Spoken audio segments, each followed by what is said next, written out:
నమస్తే వ్యూస్. ఈ మధ్య కాలంలో మన ఇండియన్ గవర్నమెంట్ 156 మందుల్ని బ్యాన్ చేసింది. ఎందుకు బ్యాన్ చేసింది?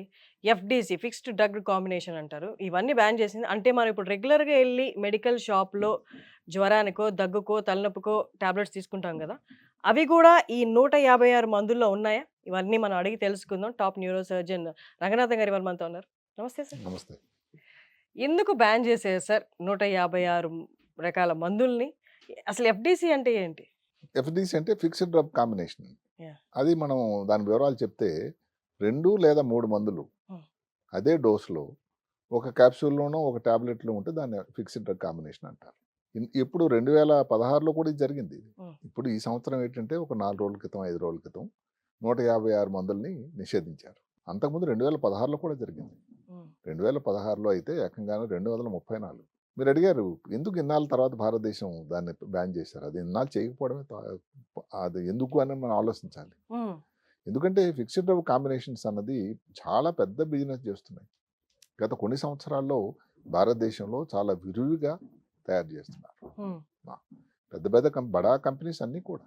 ఇప్పుడు సన్ గాని, హ్మ్. లేకపోతే ఈ టోరెంట్, డాక్టర్ రెడ్డి ల్యాబ్స్, హ్మ్. ఇంక ఇలాంటి పెద్ద పెద్ద కంపెనీలు సిప్లా వీళ్ళందరూ కూడా.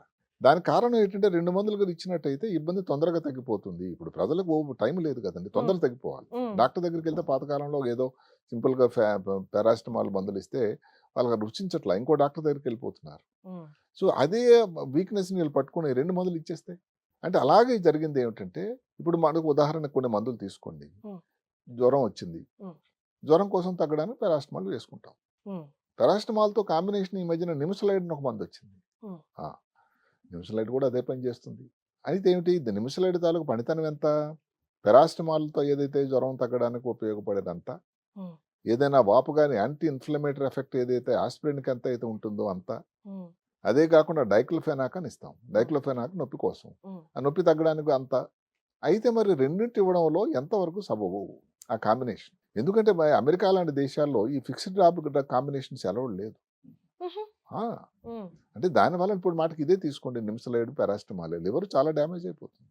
ఇంకొకటి ఇప్పుడు డైక్లోఫెనాక్ అని ఉంది అందరికీ తెలుసు. చాలా విరివిగా నొప్పి కోసం వాడేది అందరూ వవిరాన్ అని. హ్మ్.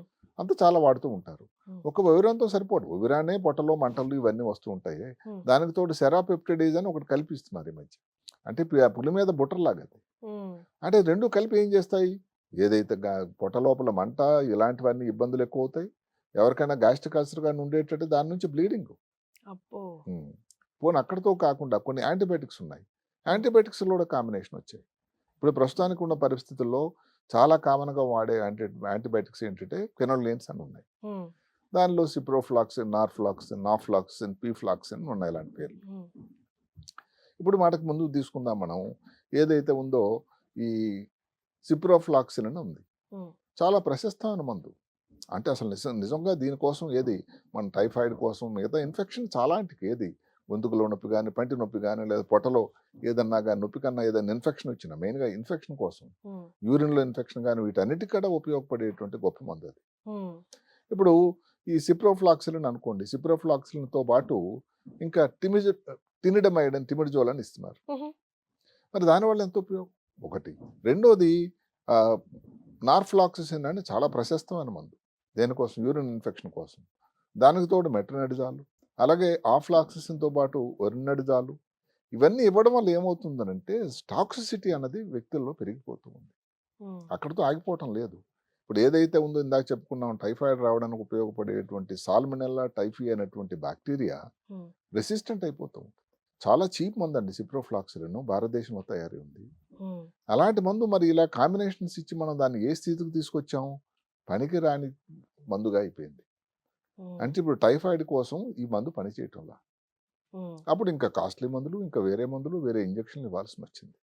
ఇది అసలు అంటే అప్రూవ్ ఎవరు చేసారు సార్? ఇవన్నీ మార్కెట్‌లో అవైలబుల్ ఉండడానికి ఇన్నేళ్ళు ఎందుకు పట్టింది బ్యాన్ చేయడానికి? అదే కదా! అదేదో సామెత అల్లుడి నోట్లో శనిలాగా దానికి అడగడానికి క్వెషన్ అంటే భారత ప్రభుత్వం మనకు స్వాతంత్రం వచ్చిన తర్వాత 48 నుంచి హ్మ్. మినిస్ట్రీ ఆఫ్ హెల్త్ ఉంది. మినిస్ట్రీ ఆఫ్ కెమికల్స్ ఇవన్నీ ఉన్నాయి. ఎందుకు వాళ్ళందరూ మేల్కోలేదు అని మనం ఇప్పుడు దాని గురించి డిస్కస్ చేసేటువంటి పరిస్థితి నెవర్ కాదు. ఎండింగ్ టాపిక్ అయిపోద్ది. అంతే. Never ending discussion. కానీ మొదటిసారి మాత్రం భారత ప్రభుత్వం 2016లో మొదటిసారి ఇందాక చెప్పుకున్నట్టుగా 233 మందుల్ని నిషేధించారు. ఇప్పుడు 156. ఈ 156 కోసం కూడా ఇంకొక 213 మందులు వెరిఫై చేసి ఇవి తీసేయాలని వాళ్ళు డిసైడ్ చేశారు. ఇక్కడ కూడా ఇప్పుడు ఫిక్స్డ్ డ్రగ్ కాంబినేషన్స్ అన్ని బ్యాడ్ అని కాదండి.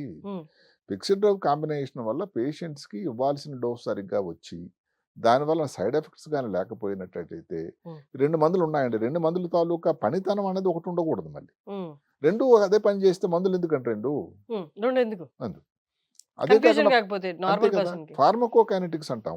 అంటే ఏమిటి, ఎన్ని గంటలు దాని పని చేస్తుంది, ఎన్ని గంటల్లో దాని మూత్రంలో బయటకు వచ్చేస్తుంది, ఈ దాన్ని ఫార్మకోకైనెటిక్స్ అని ఉంటాయి. ఈ ఫార్మకోకైనెటిక్స్ అన్న వేరే వేరే అంతే కదా, లేకపోతే మళ్ళీ ఉపయోగం ఏంటి, సేమ్ అదే. ఇప్పుడు అలాగే ప్రపంచ ఆరోగ్య సంస్థ కొన్ని మందులు ఎగ్జాంపుల్ చెప్పారు. ఉదాహరణకి మనం ఈ పార్కిన్సన్ వ్యాధి కోసం మందు ఇస్తాం. చాలా ప్రశస్తమైన మందు సిండోపా. ఈ సిండోపాలో కార్బిడోపా, లియోడోపా అని ఉంటుంది. అది accepted all over the world. TB మందులు అనుకోండి, టీబీలో 4 రకాల మందులు ఉంటాయి. మరి అక్కడ అది లేదు. అది ఎందుకంటే అది ఆల్ ఓవర్ ద వరల్డ్ అదే డోసులో అదే ఉపయోగకరంగా ఉంది. రిఫాంపిసిన్, ఐఎన్ఎస్, చితామిటాల్, పారిజెనమైడ్ అందరూ ఇస్తున్నారు. అది అందరికీ, చిన్నపిల్లల నుంచి పెద్దవాళ్ళకు కూడా యాంటీబయాటిక్గా వాడే మందు పేరు సెప్ట్రాన్. అందులో ట్రైమిథోప్రమ్, సల్ఫామిథాక్సిజాల్ అని అది కూడా వాడుతున్నారు. అంటే దీంట్లో యాక్సెప్టెడ్ అవి రేషనల్, అంటే ఇవ్వడంలో సహేతుకం. అది ఇది సహేతుకం కాదు, ఇది ఏదో ఆషామాషికి ఇచ్చేయటం అంతే. అందువల్ల ఇలాంటి వాటి వల్ల ప్రమాదం పొంచి ఉందని భారత ప్రభుత్వం ఈ చర్య తీసుకోవడం జరిగింది. అదే కాకుండా ఒక మందుతోనే సైడ్ ఎఫెక్ట్ లేని మందు అంటూ లేదు. పారాస్టమాలే దానివల్ల రియాక్షన్ వచ్చి ఇబ్బంది పడిన వాళ్ళు చాలా మంది ఉన్నారు. పొట్టలో మంట చాలా కామన్. మరి ఇది సరే, కరోనా టైంలో బాగా ఫేమస్ అయిన డోలో అన్నది మరి ఒక రకం పారాస్టమాలే కదా. ఏదన్నా కానీ డోలో అన్నది ఒక సింగిల్ డ్రగ్. కాంబినేషన్ డ్రగ్ మనం మాట్లాడుకుంటున్నది ఏంటంటే combination drug, fixed drug combination అనేది ప్రమాదకరం. అంటే డబుల్ వ్యామీ అది. అందువల్ల మరి అలాంటి మందులు బ్యాన్ చేయడం చాలా సముచితమైనటువంటి డెసిషన్ అని నేను డెఫినెట్గా అనుకుంటూ ఉంటాను. ఇప్పుడు ఇందాక చెప్పుకున్నట్టు అనుకోండి, ఇప్పుడు 2 ఇన్ఫెక్షన్ తగ్గడం అన్న దేవుడు అడుగుద్దు శుభ్రంగాను. మరి టైఫాయిడ్ నెక్స్ట్ పేషెంట్లకు వచ్చేటప్పుడు దానివల్ల రెసిస్టెంట్ అయిపోయి సాల్మోనెల్లా టైఫీ ఎంత ప్రమాదం. ఇంకా దానికంటే కాస్ట్లో 5 రెట్లు 6 రెట్లు కాస్ట్ అయినటువంటి మందులు వాడాల్సి ఉంటుంది.